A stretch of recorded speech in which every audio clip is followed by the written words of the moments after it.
My name is Nancy Hale Sand, and I was born in Carmel, or rather, I was born in the Adobe Hospital in Monterey and went back home to my house in Carmel Woods. My father had built a house out of chalk rock and redwood in a craftsman style, and there were woods all around. So I grew up in the woods and loving it, and loving the fog coming in through the pines. And I had a very pleasant childhood. I went to Sunset School. In my class were people like Peter Steffens, whose father was Lincoln Steffens, and Muji Hansen, whose father was a painter. Sean Flavin, whose father was Martin Flavin, the playwright. And when I got out of school, Gus Ingalls was on his horse to shepherd us across the street. And I had all of Carmel to sort of roam around in, and we went down to the beach and had very lovely times. In Monterey, where the post office is now, my mother grew up. She was a Hilby. Her father was a pharmacist, but also he was a developer of land in Monterey.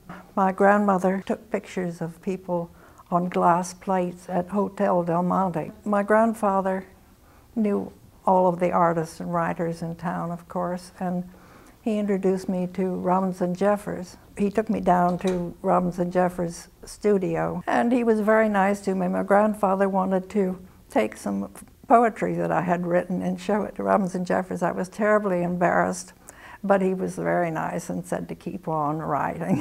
It was encouraging. I also visited Armand Hansen in his studio in Monterey, and also in our class were the children of Ed Ricketts.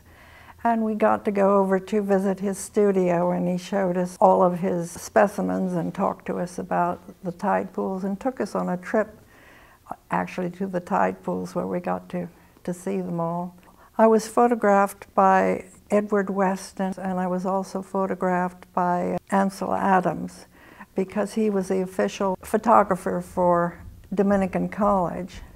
And I was in the art room one time, and he came in and took a photograph of me, and I'm afraid I wasn't very nice to him because I was annoyed at being interrupted. Little did I know how famous he was. I remember seeing Charlton Fortune walking around Carmel. I didn't know her. So all these people are people I grew up with and I took for granted. Carmel was very different in those days. People lived in cottages. There weren't a great number of tourists. I remember at Easter time some people used to come, but otherwise it was very, very small, and we knew everybody in town. It was so quiet that Pal, the town dog, used to lie in the middle of Ocean Avenue, and we'd have to honk at him to get him to move out of the way. Just roaming around town. I loved the freedom that I had in my childhood, and part of it was going through all the nooks and crannies of Carmel. One of my favorite remembrances is a Sarah statue up on Carpenter Street, and I used to play on it. And I think that's become sort of an icon of Carmel. The things that I think I remember that are still there are the Village Corner. Always loved going in there for lunch or breakfast. Carmel has really changed. The mission is still the same. I used to go down there when I was a child. The beach is still there, and I remember the town was up in arms at any suggestion that that beach should be changed in any way. There were people who wanted to build hotels and beach houses and that sort of thing on it, and the town got up in arms. And I remember also the Pine Cone is still being published. I remember the Forest Theater, and we used to go down there, of course, to watch the plays.